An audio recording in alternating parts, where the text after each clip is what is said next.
उत्तरकाल या वर्धन वंश। तो इससे पहले जो भी एक्सरसाइज है वो मैंने कंप्लीट कर लिया, अगर आप वो नहीं देखे होंगे तो देख लेना। आज का पहला प्रश्न है, पुष्यभूति वंश के संस्थापक कौन थे? तो पुष्यभूति वर्धन। पुष्यभूति वर्धन। पुष्यभूति वंश किस कारण प्रसिद्ध में हुआ? तो हून से संघर्ष के कारण, हूनों से संघर्ष के कारण पुष्यभूति वंश क्या हुआ? प्रसिद्ध में आया, लाइट में आया। पुष्यभूति वंश का चौथा शासक कौन था? प्रभाकर वर्धन। प्रभाकर वर्धन। जबकि पहला कौन था? पुष्यभूति वर्धन। याद रखना, पहला का नाम काफी इंपॉर्टेंट होता है। प्रभाकर वर्धन के कितने पुत्र थे? तो 2 थे, एक था राज्यवर्धन और दूसरा था हर्षवर्धन। तो हर्षवर्धन जो था कौन से वंश के थे? पुष्यभूति वंश के थे। प्रभाकर वर्धन की पुत्री का नाम क्या था? राज्यश्री। राजश्री का विवाह किसके साथ हुआ था? तो मोखरी वंश के गृहवर्धन से। प्रभाकर वर्धन के बाद कौन सा राजा हुआ? राज्यवर्धन। राज्यवर्धन। प्रभाकर वर्धन की हत्या किसने कर दी? तो गौड़ नरेश शशांक ने। गौड़ नरेश शशांक ने प्रभाकर वर्धन का हत्या किया। हर्षवर्धन कब राजगद्दी पर बैठा? 606 ईस्वी में। हर्षवर्धन काफी इंपॉर्टेंट है। हर्ष का यानी हर्षवर्धन का दरबारी कवि कौन था? वानभट्ट। ऐसे ही प्रश्न आएगा, वानभट्ट किसके दरबार में कवि था? तो हर्षवर्धन। हर्ष कितने वर्ष तक शासन किया? 41 वर्षों तक। 41 वर्षों तक। हर्ष ने अपनी राजधानी कहाँ बनाई? कन्नौज। कन्नौज। किस शासक ने अपना उपनाम शिलादित्य रखा? किस शासक ने अपना उपनाम शिलादित्य रखा? तो हर्षवर्धन। हर्षवर्धन को ही शिलादित्य कहा जाता था। हर्षचरित किसके द्वारा लिखा गया? बाणभट्ट के द्वारा। बाणभट्ट के द्वारा। हर्षवर्धन के समय में कौन सा चीनी तीर्थयात्री भारत आया था? ह्वेनसांग। ह्वेनसांग। किस व्यक्ति को द्वितीय अशोक कहा जाता था? कनिष्क को। कनिष्क को द्वितीय अशोक कहा जाता था।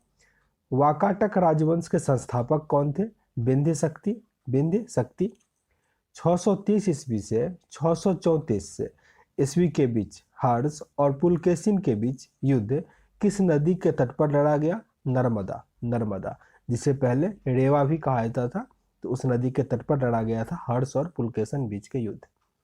हर्ष के समय भारत यात्रा पर आए बौद्ध यात्री हेंगसान का प्रवास काल क्या था? 606 से लेकर 612 ईस्वी में 6 वर्षों तक रहा। हर्षकालीन दरबारी कवि वानभट्ट ने किन प्रसिद्ध पुस्तकों की रचना की? तो एक हर्षचरित और कादम्बरी, काफी इंपॉर्टेंट है। वानभट्ट के द्वारा 2 पुस्तक लिखा गया, हर्षचरित और कादम्बरी। कवि वानभट्ट कहाँ का निवासी था? थानेश्वर का। थानेश्वर। किस शासक के शासन के दौरान नालंदा विश्वविद्यालय समृद्ध हुआ? तो हर्षवर्धन के टाइम में। अब कमेंट बॉक्स में आपको ये बताना है कि नालंदा विश्वविद्यालय का नींव किसने रखा था। ये इससे पहले वाले वीडियो में पढ़ा था, इसका आंसर अभी आपको बताना है। प्रतापशील, हून, हिरणकेसरी, महाराज धीराज नामक उपाधि किसने धारण किया था? प्रभाकर वर्धन ने। प्रभाकर वर्धन ने।